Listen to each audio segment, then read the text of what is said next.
In this video, we're going to take a look at absolute value inequalities. So we've worked with absolute value equations before. We know things like the absolute value of x equals 3. Well, that has two solutions. Either x is 3 or x is negative 3. Because if you put a negative 3 in that absolute values, it becomes positive. And that has two, if we graph it, we'd have 2 points.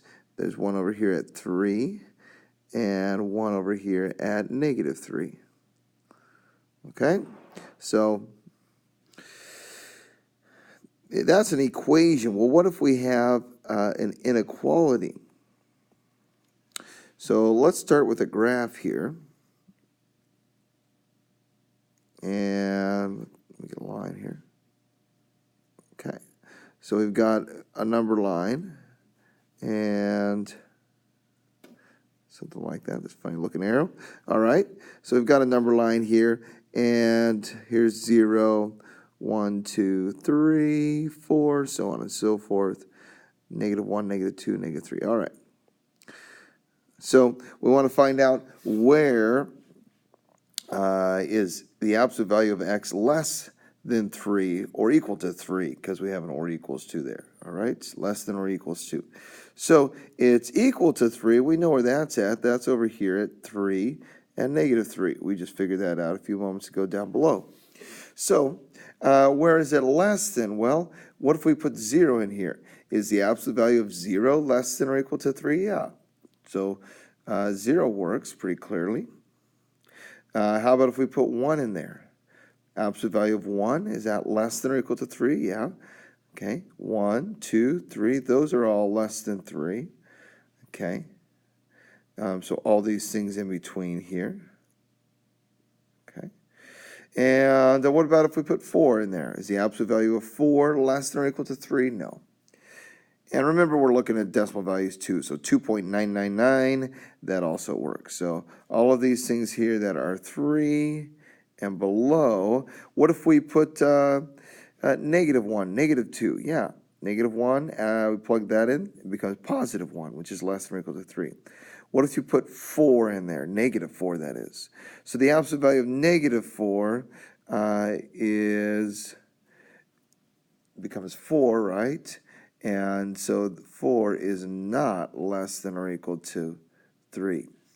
Okay? So negative 4 doesn't work because that absolute value changes. So we have all the things from 3 down to negative 3. Okay? And so that's a compound inequality.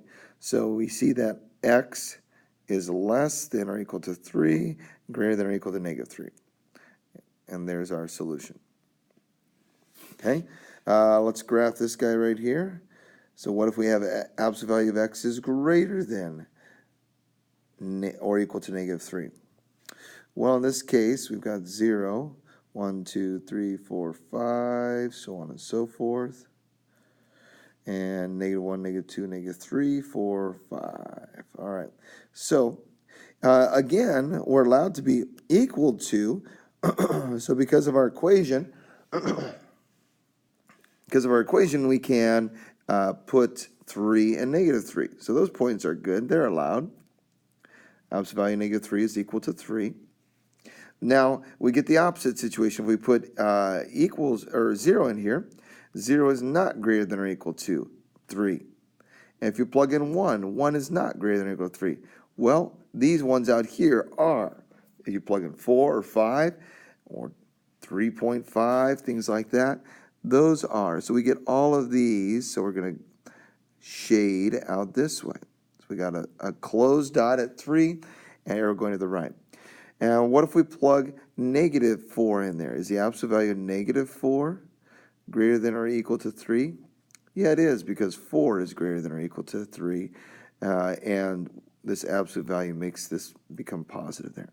So, very good. So that works. So all of these ones over here, negative 4, negative 5, all the decimal values as well. So we have a closed dot at 3, arrow going to the left, closed dot or negative 3, and a closed dot at 3, arrow going to the right. This is all the values of x less than or equal to 3 negative, or x is greater than 3. So it's an or inequality here. Remember, we cannot combine it. Okay, so what's going on when we want to solve these inequalities? What we need to do is we need to take them and write two inequalities. Okay, when we have a less than, we're going to have two situations. We're going to have the absolute value of x could be positive x could be less than or equal to 3, and x has to be greater than or equal to negative 3. Okay, we've got two situations.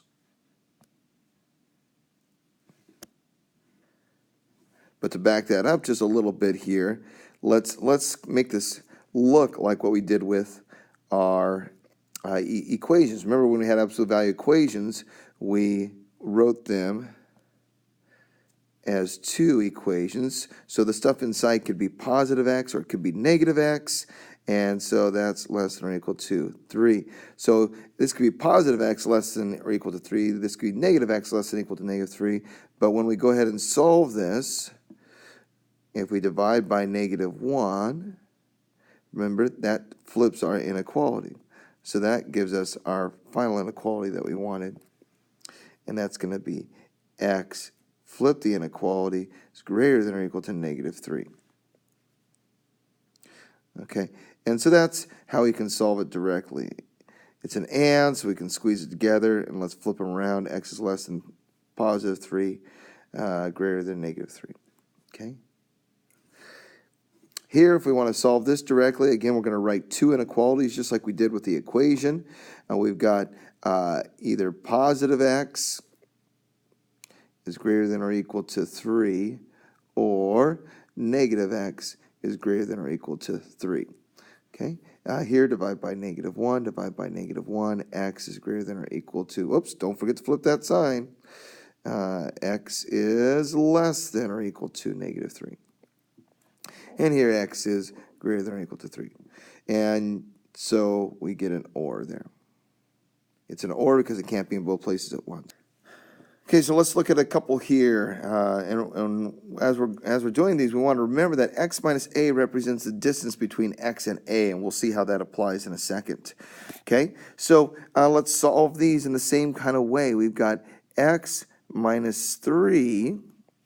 The positive version is less than 2, or the negative version of x minus 3. Notice, whoops, put these parentheses around that, x minus 3 is less than 2. Okay, over here, let's solve both of these. Add 3 to both sides. Okay, and so x is less than 5 because we added 3. Distribute a negative here, we get negative x plus 3 is less than 2. Let's subtract 3 from both sides, and so we get negative x is less than negative 1. Divide by negative 1, and we get x is greater than, because we've got to flip that sign, 1. Now, is this an and or is it an or? Let's find out. If we graph it first, we can get a good picture. We got x is greater than 1, and so that's 0. Here's 1, 2, 3, 4, 5. Okay, and so we got x is greater than 1, so we're going to open dot at 1, and I'm going to shade to the right of that. And then we also have x is less than 5. So that's everything to the left of 5. So it's got to be in between, so we can see that's an and inequality. So this is an and situation because the absolute value is less than. And so we say x is less than 1 or greater than 1 and less than 5. All right? So that's the idea there. Okay? So when we say this distance is less than. When the distance is less than, it's going to be in between the dots. Okay? We're not going away from the dots. Okay? So if we have the absolute value is greater than, this one's going to be going away. So we have x minus 3 is greater than 2, or negative x minus 3 is greater than or equal to 2. Let's solve these both. Let's add 3, and x is greater than or equal to 5. Here, distribute negative x plus 3, and we subtract 3, and we get negative x is greater than or equal to negative 1, divide by negative 1, and we get x, flip the sign, is less than or equal to 1. So again, graphing will show us a good little picture. We have x is greater than 5, so somewhere out here, 1, 2, 3, 4, 5, okay? So there's 5, and we're going to have a solid dot this time, and an arrow going to the right. And at 1, we're going to have a solid dot, and we're going to have an arrow going to the left because it's all the x's that are less than. So this is an OR inequality because we can see the arrows going out. So it's OR x is greater than or equal to 5.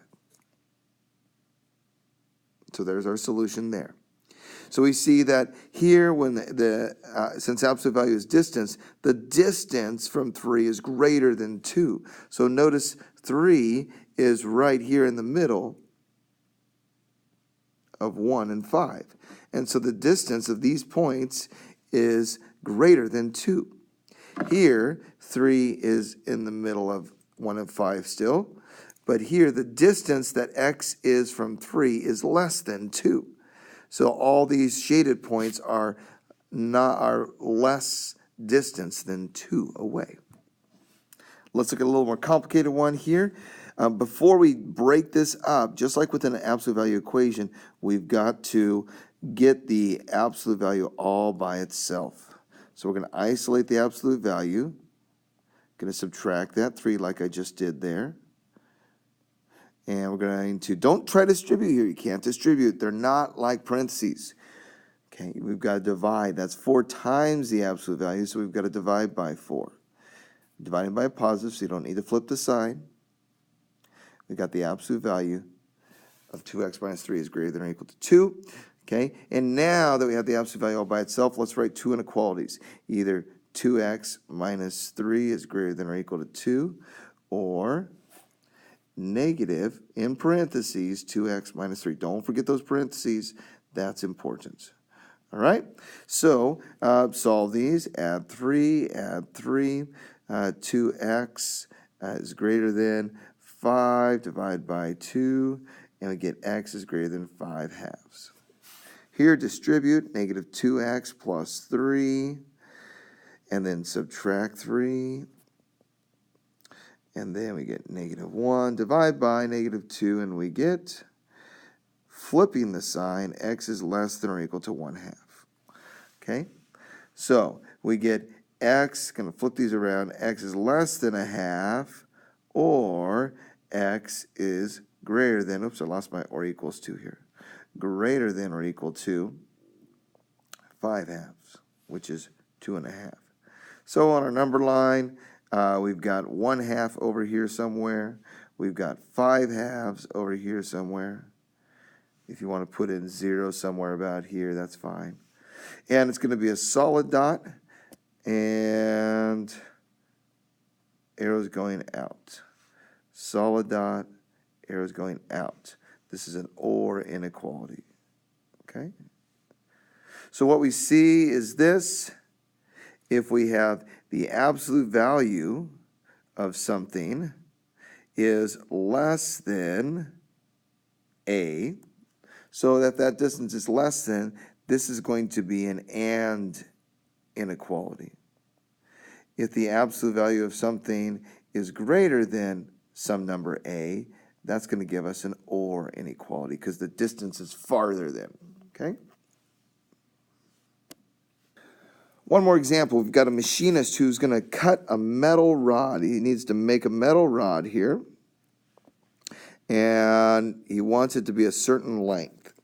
So he wants it to be or to have a length of 4.85 centimeters. The length of the rod can vary by up to 0.05 centimeters to still be acceptable. So we got to cut this for some application. We want the whole thing to be 4.85, but it could be a little bit bigger or a little bit smaller and still work.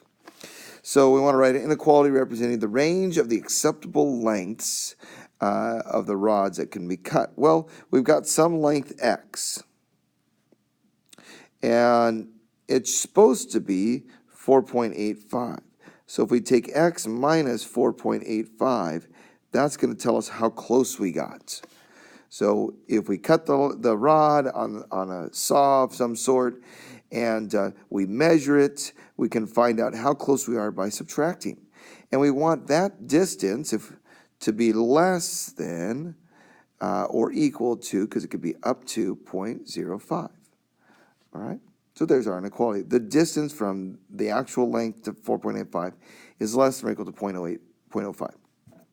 Okay, and so let's solve it. That means either x minus 4.85 is less than or equal to 0.05, and we also need to have the opposite of that. Don't forget those parentheses. 4.85 is less than or equal to 0.05. Okay, solve it up, add 4.85